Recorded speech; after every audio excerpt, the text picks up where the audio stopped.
السلام عليكم أصدقائي الصغار، كيف حالكم اليوم؟ أتمنى أن تكونوا بخير. في فيديو اليوم سنرسم سويا نظارة جميلا.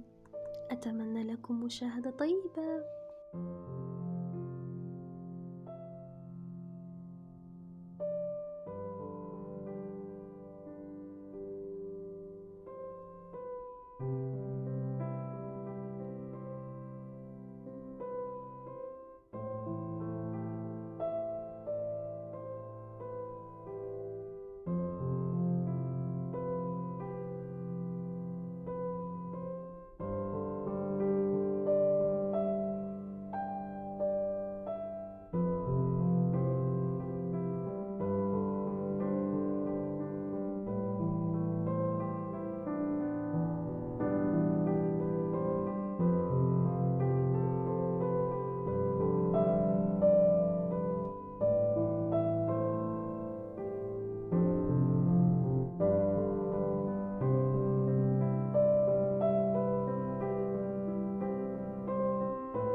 قد وصلنا أصدقائي لنهاية الفيديو. أشكركم على متابعتكم وأتمنى منكم ضغط لايك واشتراك. شكرا.